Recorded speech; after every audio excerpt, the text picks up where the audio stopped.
Is this the dagger?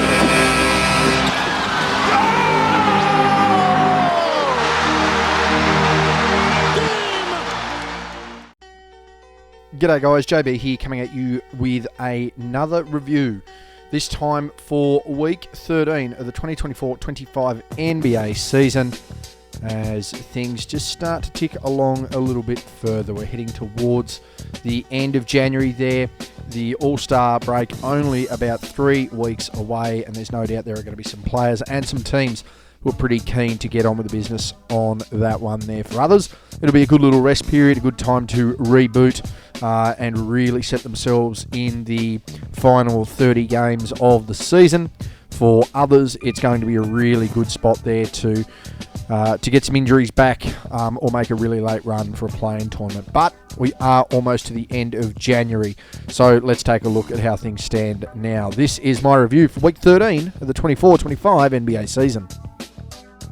In the East, as always, we start with the Atlanta Hawks, 3-1 on the week. We talk about them being a particularly yo-yo side, but they're just starting to try and cement themselves a little bit here. 6th in the conference, and as I've said, I think this is a side that, when they're healthy, can be a top 6 team and really stay out of that playing position there. 6th in the conference, as I mentioned, 3-1 on the week, defeated Phoenix, Chicago and Boston. Nice for them. Onyeka Okongwu, their main player for me. Efficient and big on the boards, big on the defensive side of the board. A nice pinch hitter scorer. 17.3 points, 14 rebounds and 3 assists per game to go with 1 steal, 1.3 blocks on 1.5 turnovers. Just another guy who continues to produce, who continues to compete and really makes a name for himself here for Atlanta. One of many rotation guys that just seems to fit in, to plug in and get it going. Speaking with a few people, they feel Atlanta could be a contender if they were 1 or 2 players off.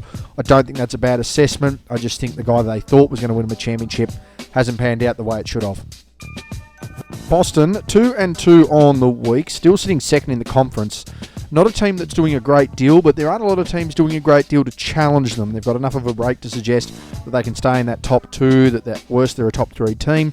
They just have enough to get by when they need to, and some of the teams chasing them aren't necessarily running as hard as they probably should. 2nd in the conference, as I mentioned, a 2-2 week. Got wins against Orlando and Golden State. Jason Tatum with a nice week. Not a great week, but a nice week. 22.8 points, 8.3 rebounds, 6.3 assists, 1.8 steals, 0.5 blocks on 2 turnovers. He's been the leader of this team statistically all year. He's consistently been the leader of this team for the last 4 or 5 seasons. Perennial All-NBA, genuine All-Star. The fact is that people just can't seem to relate to him or associate with him, and that's fine. I don't care for personality at this point. You're either a good enough basketball player or you're not, and Jason Tatum's proven that. Boston have proven it. Again, a team waiting for the All-Star break to rejig, refocus, and recommit. The Brooklyn Nets, a 1-3 record for them. 12th in the conference. They just keep going backwards. They don't have any improvement in sight, which is, clear. I just don't know exactly what they're going to do because they're not in a position really to head to the bottom of the league to try and get a Cooper flag, but they're also not in a position, when you look at all the pieces around them, to really acquire a real big superstar unless they're willing to commit free agency with a couple of friends. But nonetheless, here they are.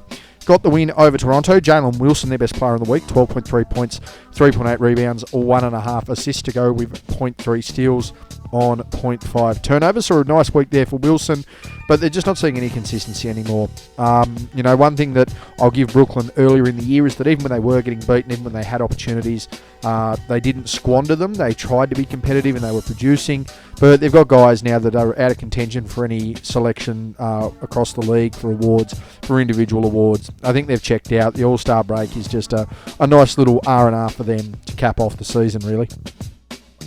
The Charlotte Hornets, now after all the criticism I lobbed over to one particular individual, not really criticism, I think he's had an okay season for the games he's been on the floor. I just don't think that he's been one of the leading All-Star candidates in the East. They go on an undefeated run this week, still 13th in the conference, that's right, still one of the 3 worst teams in the East. And when you look at the efficiency and you look at what they brought on both ends of the floor, Mark Williams for me was their best player on the week. 21 points, 15 rebounds, 2.5 assists, roughly that is, to go with 1.5 steals and 2 blocks on 1 turnover. Scoring points, getting boards, playing defense. That's exactly what this team needs.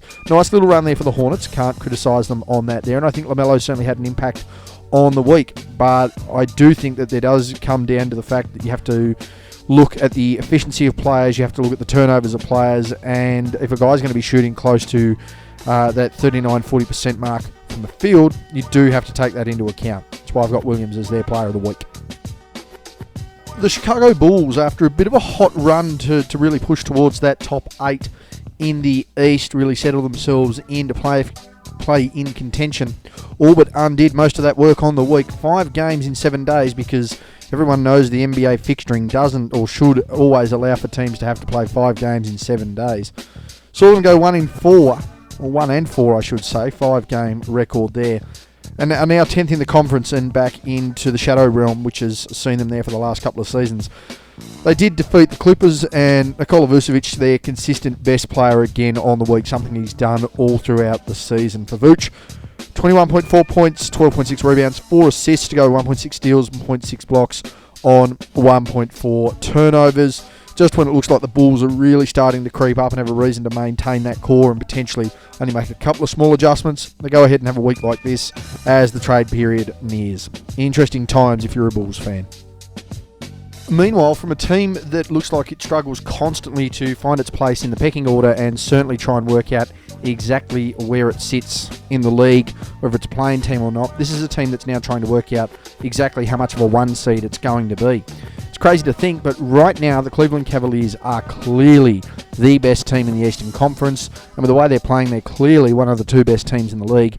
It is honestly just a matter of working out where exactly they are going to finish from a win standpoint this year. It's going to have to be catastrophic to not see them finish as the number 1 seed, and we're only halfway through the season. A 3-1 record this week, defeated Indiana, Minnesota and Phoenix, and Donovan Mitchell with another solid week. Still remains one of the 10 best players in the league. 28 points, 6 rebounds, 4.3 assists on 1.3 steals and 1.3 turnovers.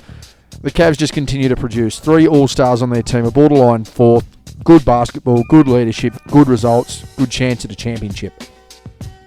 Over to Detroit, who they're starting to yo-yo a little bit. In fact, they're having a bit of an Atlanta to them, the way they have been taking things on over the last couple of weeks. They're a side that has certainly rebounded from last year. There's no doubt about it. It's something that's pretty much been talked about the entire time this season, just such has been their production.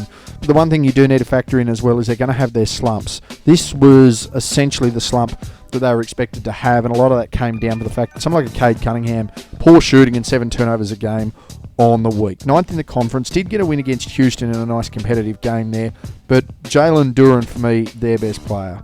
Consistent, low turnovers, efficient, played both sides of the ball. Easy selection, and I think he really earned it, a really nice up-and-coming centre there. 16 points, 13.7 rebounds and 1.7 assists. To go 1.3 steals and 1.3 blocks on 1.7 turnovers. Honestly, the overall turnover and inefficiency from the field is what cost Detroit. Could have been a 3-0 week. They'd been in a vastly different position had that have happened. The Indiana Pacers, a team that, when you look across both conferences, there's a lot of movers and shakers. Everyone's talked about Milwaukee and Orlando. Obviously, New York is a big conversation point. Everyone's talked about Atlanta. Everyone's talked about Miami, the resurgence of Detroit. Boston and Cleveland, obviously, on the other side of things. There's Oklahoma City. There's Denver. There's the talk about Dallas and their movements. You've talked about Memphis and Houston and where they sit. The constant conversations about the teams in LA. The movement now of Sacramento and Minnesota. Lots of conversations going on. None of them about the Indiana Pacers. They're now 5th in the East, 2-1 record. Defeated Detroit and Philadelphia. Siakam with another consistent week. 23.3 points, 7.3 rebounds, 5.3 assists, 1.7 steals, 0.7 blocks on 0.3 turnovers. It's not something that's going to get talked about enough for the simple fact that people seem to just disregard Indiana, and whenever there's a mid-level team that needs to make a trade, it always, for some reason, seems to be the Pacers. They've got 2 leaders that have really started to find their groove. They've got a bench that started to contribute, and a defense that's paying dividends. They're moving on up. The Miami Heat, with returning Jimmy Butler over the last week or so. Ironically, a 1-2 record after having all the issues chemistry-wise with the man who was out and they started to perform. He comes back in and, well, they don't perform. And that's probably the crux of the situation right now, particularly for Miami, when you look at the fact they're trying to move him on. Jimmy Butler says the issue isn't with his teammates, yet his teammates don't seem to be performing necessarily at their best level when he's now back in this team. I think they've moved on. I think they've checked out. It's interesting to see what's going to happen with this squad. 1-2 record on the week, 8th in the conference still, defeated San Antonio, and Tyler Hero continues to be the standout. A sore thumb on a severely broken hand would be one way to describe it. 24.7 points, 5 rebounds, 4.7 assists to go, 0.3 steals on 3 turnovers. I think Tyler Hero is really on the cusp of an all-star selection. In fact, I think he's more earning of that than someone like a LaMelo Ball, and I think Bam is the same. It's just a matter of now what sort of package is going to be put together for Jimmy Butler, whether he moves on and who comes in. Over to Milwaukee, and a really big week for them that saw them bolster their position in the top 4 of the East and really try to make a move towards that top 3, put a bit of pressure on the Knicks, and then who knows what happens with Boston from there. 4-0, undefeated. Giannis, just another big week, and a reason he's been one of the 3 best players consistently in the league this year. I've got him certainly sitting in the top 5. He fluctuates between 3 and 4 for me, but he's having a really solid year once again. He'll probably finish 3rd in MVP voting. That'll be my guess, especially with the way the votes are going, and the genuine lack of respect that generally seems to come over the place in relation to Jason Tatum. 32 points, 12.5 rebounds and 6.5 assists this week. 3.8 turnovers to go with 0.5 steals and 0.8 blocks. Giannis, when he's in this kind of form, is hard to stop. He showed really good glimpses of it during the Olympics, and people sort of rode that off for the fact that, well, it's not the Giannis that it used to be. Well, that's fair enough, but I would not want to be going up against Giannis right now. Efficiency's through the roof. The New York Knicks, the team that sit just above Milwaukee, 2-1 record on the week, 3rd in the conference, got wins over Philadelphia and Atlanta. And Jalen Brunson jumping back to the forefront in the mind of everybody there. 32.7 points, 2.3 rebounds, 5 assists to go, 1.7 steals, and 3 turnovers. Jalen Brunson continues to be the heart of this New York Knicks team. There's no doubt about it. I don't know anyone that's going to question it, anyone who's going to criticise it. Realistically, the up and down of the Knicks goes with the form of Jalen Brunson. Now, I don't think he's certainly been their best player this year. I do think he's been an all-star once again. But if Jalen Brunson's committed and he's on and he's having a go on both ends of the floor, it does go underrated what his heart does on the defensive side of the floor. The New York are generally up and about. It's when you see him slump and you see the team a little bit disconcerted that you should start to get concerned. Now, obviously, the turnaround for New York is the fact that Karl Anthony Towns has come in. They've had about a week, but there's no doubt about it. The fortunes favour the brave, and the brave heart of this team is certainly Jalen Brunson. Orlando, they've gone into a little bit of a slump. They're now sitting 7th in the conference, but this is a team that has only just really started to find its feet with Banchero back into the squad. They're not the healthiest team that they were, certainly when Franz was on his run, and certainly when Paolo was in earlier in the year, but they're starting to still make some strides. And again, I'm really liking the play of Cole Anthony, and again, I've got him back-to-back weeks as their player of the week. 14.3 points, 5.7 rebounds, 4.7 assists to go with a steal and 1.3 turnovers. Again, 7th in the conference. They've just got to stay thereabouts. You can't afford to have back-to-back weeks like this. Then there's a lot of questions. You go from a team that was sitting comfortably above 500 to a team that is well and truly at 500. And with the way the league's balanced out right now, you've only got to be at 500 to realistically see yourself out of the 8 and into a playing spot. And the last thing you need is an inconsistent team in a playing spot. Interestingly enough, Franz has officially missed enough games to not make an All-NBA or an MVP conversation. I still think he's been a top 10 player this year. Over to Philadelphia, and speaking of guys that can't make an impact, that's essentially every star for the 76ers right now. A 0-4 record. They're 11th in the conference, and it's really scary to think that this is a team that only a couple of weeks ago people thought, hey, if they're going to be able to stay healthy, if they're going to be able to keep players on the floor and get, at least contributing minutes out of them, then we're looking at a team that could be scraping into the play-in and making a little bit more noise in the postseason. I just don't see that really happening, though. 11th in the conference, didn't get a win this week. Kelly Oubre Jr., their best player on it. 15.3 points, 7 rebounds, 2.3 assists to go with 1.8 steals, 0.3 blocks on 1.3 turnovers. I'm going to be really interested to see exactly how things continue to pan out in Philadelphia. Paul George has now come out and said, hey, I don't like this small ball lineup. I don't like the idea I have to play centre. Not that he really should have much say right now with the way he's performing. Don't get me wrong, love prime Paul George. And the other crux that's going to fall on the hammer here is the fact that Joel Embiid right now is on pace to be 1 game in, 1 game out for a career, such as his timeline for injury this year. Don't know how a guy can be such a star with so limited court time. Surprise, surprise, we spoke about it last week and the way RJ Barrett impacts this team. And even though it was only 2 games, a 1-1 record here for the Raptors with RJ Barrett back in the team. I certainly was probably underrating and underassessing the way he was playing this year, with fair reason, I do feel. First time he'd really stepped up into a leadership role. But the way this team has really been able to gel around him has just shown the impact that he can have. And I think once him and Scotty Barnes really start to put things together, things are going to be a little bit easier for them. There's no doubt about it. Did get that win against Boston. That's a nice feather in the cap for them. Barrett, 21.5 points, 7 rebounds, 9 assists. A game on the week to go with a steal and 0.5 blocks, 2 turnovers per game. Again, 2-game sample size. Going to be interesting exactly how Scotty Barnes and RJ Barrett develop a chemistry. I'm expecting a fair bit out of them over the back end of this season. I would think that they could realistically be a 500 team if they can get that chemistry. That's the level of talent they've got. They've just got to be able to harness it and understand, hey, the best is yet to come. It's likely to happen in 25-26. Meanwhile, slow and steady wins the race. Unless you're the Washington Wizards. Another defeated week. 15th in the conference. They are the worst team in the NBA, and they are continuing to push for the worst team to ever play in the NBA. Jordan Poole on the week, 22.3 points, 3.3 rebounds, 4 assists, 1 steal, 3 turnovers. I enjoy the highlights as much as anybody, watching this guy jack up long ball threes. There's no doubt about it. But that's no good when it's only cutting the lead to 20 or when it's heading into the halftime break. Moving over to the West, and we start with the Dallas Mavericks, who have taken a bit of a tumble in the conference. A 1-3 record on the week, now sitting 7th, and they're going to have a little bit of a battle as it is with playing contention. They're going to be wanting some injury returns, certainly a rejuvenation of Kyrie Irving, but some of their role players are still stepping up. Got that win over Oklahoma City, and Daniel Gafford, a really nice plug-and-play piece. Pretty much 20 and 10 on the week, 19.8 points, 9.3 rebounds to go with 2 assists, 0.5 steals, and 3 blocks on 1.8 turnovers. The issue really does get exposed here for Dallas, that outside of their 2 absolute leading guards, yeah, you've got a Dinwiddie and you've got a Klay Thompson who can score. You don't really have a facilitator, and that's something that they desperately need to address. It doesn't need to be someone who can get a lot of minutes in, but someone who's going to be effective, particularly so they can look at potentially giving Kyrie and Luka rests, just allow their guys to thrive a little bit more. To Denver, they had a bit more of a bounce-back week, complete opposite record to that of Dallas, 3-1. They now sit 4th, and they're going to comfortably sit anywhere between 4th and 3rd, really throughout the rest of the year. You're going to see a bit of a tussle between them, Memphis and Houston. I think that Oklahoma City are going to keep a fair break on things. So 4th in the conference, got wins over Dallas, Miami and Orlando, but a nice productive week from a Jamal Murray, and this is what's really making Denver scary.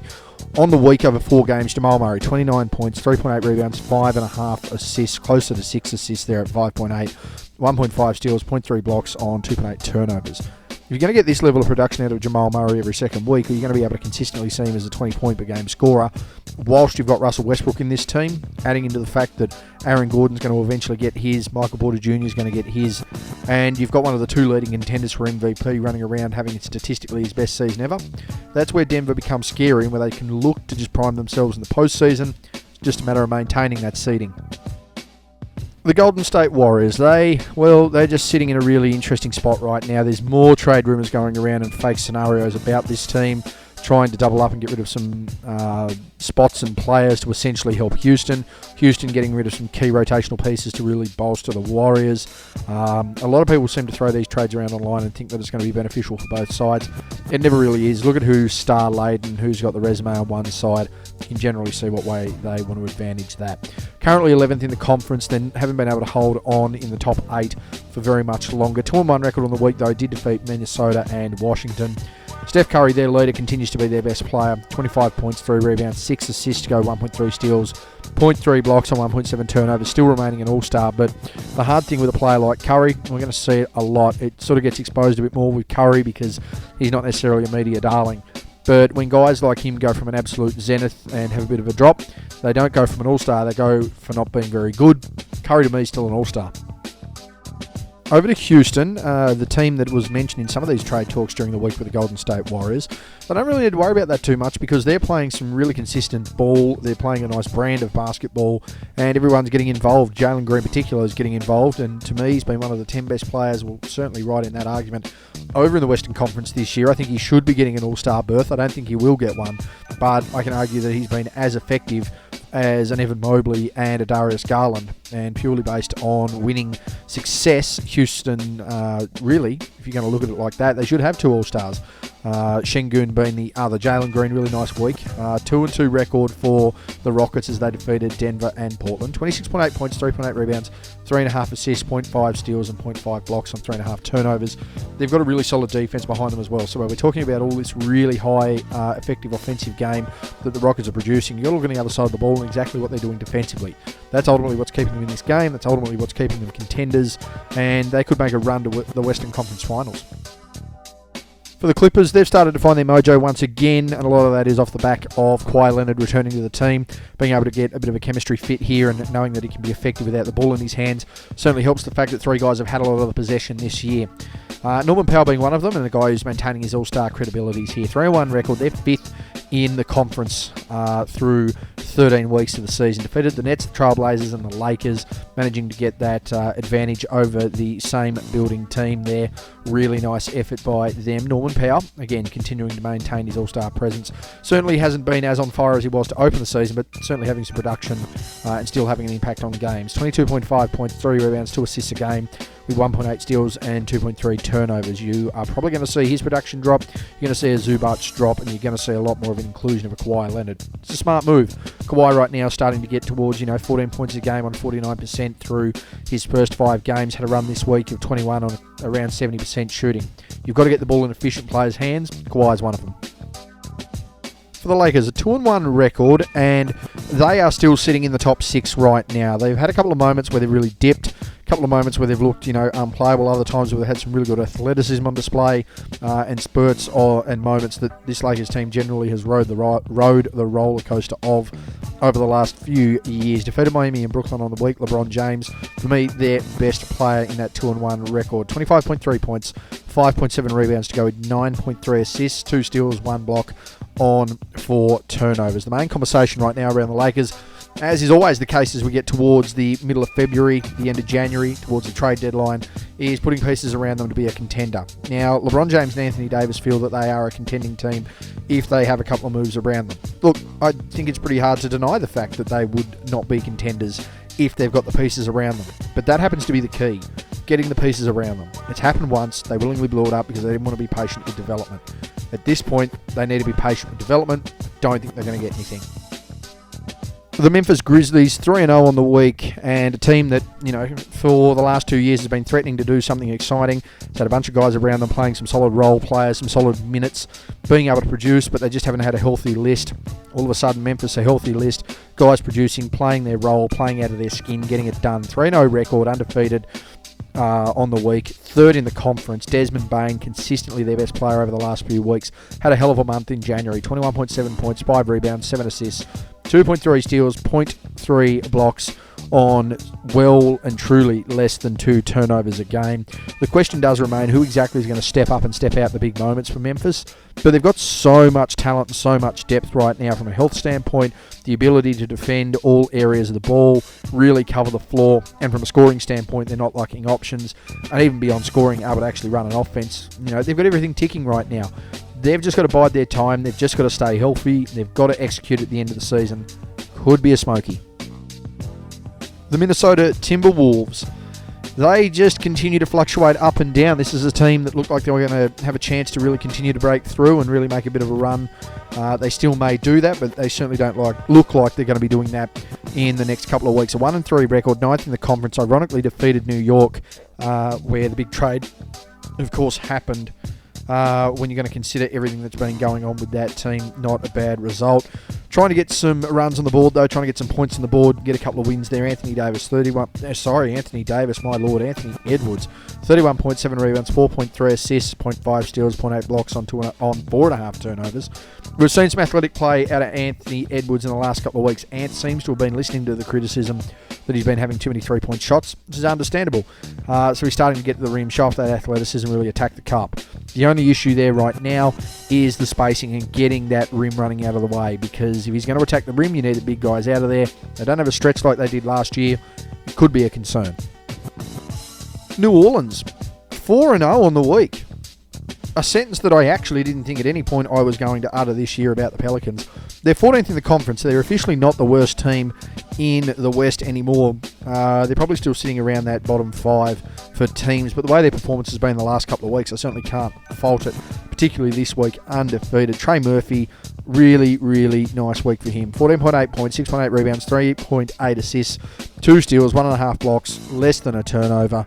If you're going to a guy that's going to produce efficiently on the offensive side of the ball, lock you down defensively, and contribute in other areas of the game, that's an absolute bonus. Murphy has been a key piece here in New Orleans for a couple of years, and I think realistically now, when you're going to see what he can produce, when you see how CJ McCollum can lead the team, Deontay Murray starting to buy in a little bit more now that he's back and sort of back to full health, you can see where the upside would be if a Brandon Ingram leaves and a Zion leaves. The question is, though, how healthy can these guys stay in order to bring that to fruition? The Oklahoma City Thunder maintain their spot as the best team in the West, and if not the best team in the NBA. A 3-1 record there, still number 1 in the West. Defeated Philadelphia, Cleveland and Brooklyn. A genuine mixed bag there. And it was sort of tough to pick a best player of the week because they had guys coming in and out of their lineup here, and their Lou Dort consistently turning up and was their consistent player of the week. 12 points, 3 rebounds, 2 assists, 0.5 steals, 0.3 blocks and 1.5 turnovers. Lou Dort's a guy who, again, has been lost in the shuffle of this team from an ability standpoint, purely because you've got so many stars and guys that are really standing out. Obviously Shai Gilgeous-Alexander, the main culprit there, was runner-up MVP last year, probably going to win it this year. Someone like a Chet Holmgren, when he's on the floor, big impact. Williams being a massive impact right now, but Lou Dort just does the little things. He will be the number 1 defender on the team. He'll take the main opposition player, and he'll knock down a big shot when you leave him open as well. The Phoenix Suns, a 2-2 week for them. They're back in playing contention. Currently 10th in the Western Conference. Defeated Washington and Detroit. So when you beat the worst team in basketball and a team that, well, arguably their best player on the week averaged 7 turnovers a game, you're bound to get a result somewhere along the line. Kevin Durant, 28.3 points, 7 rebounds, 3.8 assists, 2.3 blocks, 1.3 steals, 2.5 turnovers. The thing with Phoenix right now is there's too many conversations around what they're going to be doing and not what they are actually doing. And I think that's been the ultimate distraction for them, and I think that's ultimately why they're not having any success right now. They've benched Nurkic to the point where he's probably not going to see any more minutes for the rest of the year. They're trying to bench Bradley Beal to get rid of him, to the point where now he's only wanting to go either to Los Angeles or the Bucks, and he's still producing. So trying to find a reason to get rid of him is becoming awfully tough, unless he's trying to really increase his trade value, unless there's a kicker there I'm not sure about. Phoenix in a really, really interesting spot right now. Portland with a 1-3 week, 13th in the conference, so they're continuously going to tumble down, and I would expect with good health that New Orleans will surpass them in the next couple of weeks. Got the win against Chicago, a 1-3 record on the week. But Scoot Henderson with a really nice week, probably his best performance as an NBA player so far in his young career. 25.3 points, 4.5 rebounds, 7.8 assists, 1.5 steals, 0.8 blocks on 3.8 turnovers. I am still adamant that Scoot Henderson should have stayed in college. There's no doubt in my mind that he should have stayed in college. And we're seeing quite a number of examples of that over the last couple of seasons across particular drafts here, where you're seeing players go, hey, we're going to the league to get a bag, but outside of getting a bag, we're not getting any minutes. And with the way the NIL is working in the United States, I know it's not great money, but it's certainly going to be better for these players, I think, in the long run to be staying in college, getting some of this NIL money, actually learning the game, learning the fundamentals, and really bringing that to the league as seniors or players fresh out of college, because Scoot's an example of why you shouldn't be one and done. The Sacramento Kings have gone from a team that flirted at or just below 500 for most of the season, sitting consistently around the 11th and 12th seed, to now being in the 8th seed, and a consistent performance from a Domantas Sabonis effort, or what he's producing right now. Again, just showing why he's one of the 3 best centers in the league, and has consistently been for the last 3 or 4 years. To 1 record for Sacramento. Again, they're up to 8th, defeated Houston and Washington, so going to completely different end of the scales of the talent pool and delivering as far as performances this year for those teams. But Sabonis, 21.7 points, 14 rebounds, 6.7 assists, 0.7 steals, 0.3 blocks on 3.7 turnovers. He's currently leading the league in rebounds and leading the league in 3-point percentage. There's been no secret that Sacramento's success has been ultimately on his shoulders for a number of years now. When Domantas Sabonis is producing, when he's getting the ball, when he's getting a look, the team plays a hell of a lot better. And that's not to say that someone like a De'Aaron Fox and a DeMar DeRozan can't have an impact, but it's clear that Domantas Sabonis, he's the leader of a winning basketball team. Over to the Spurs, they had a down week, and this is sort of what we're talking about when we say about how the Spurs can fluctuate towards a playing team, but then they can look like a side that really can be taken advantage of. I still think Wemby was their best player, wasn't necessarily their leading scorer, but when you look at what he brings defensively, it's just unfathomable. I think right now he's going to be the defensive player of the year. I think he's going to get some All-NBA second team votes. I think he's going to be right up there in the MVP conversation. I think we're going to see Victor Wembanyama probably finish 5th in MVP voting. I think he's going to win the Defensive Player of the Year. We're going to see him all defensive first team and all NBA second team. That's the season that he's having. No wins for this week for the Spurs, but Wemby. 17.7 points, 11.3 rebounds, 2.7 assists, 1 steal, 5 blocks a game, 2.7 turnovers. He's at least making a 3 for every block at this point that he has in a game. And that's a scary thought when a guy who's going to stretch the floor on the perimeter like that is going to be such an integral part of the defense and the interior. Really dynamic, and again, this is what they spoke about with him coming into the league. And finishing up with the Utah Jazz, the worst team in the conference. And that's not a shock there. Keontae George with a really nice week, a 0-3 record for the Jazz as they absolutely cellar dweller in the West. 25 points, 4 rebounds, 5.3 assists, 1.3 steals, 0.3 blocks on 0.3 turnovers. Not much more to say, really. The Jazz are the worst team in the West. I think they're going to sit there for a while. And when you weigh everything up against them, Washington and Portland, they're arguably the worst team in the league. Anyway, guys, that's been me. Thank you for tuning in to my Week 13 review of the 24-25 NBA season. It's really starting to clear out at both ends of the conference. The absolute worst teams in the league in each respective conference are going to remain there, and they're going to be pretty settled. There's a lot more upside for a Toronto, though, in comparison to someone certainly like a Portland and a Utah on the other side of things. Then again, the gap between Washington and arguably anyone else right now, including Utah, is considerable. The top end of the equation, Cleveland, Boston, New York, Milwaukee, Denver, Houston, Memphis, and OKC. I think they're going to be your consistent top 4 for the rest of the season, unless a couple of miracles occur for different teams and players. Anyway, guys, that's been me with my review for Week 13 of the 24-25 NBA season. I'm out.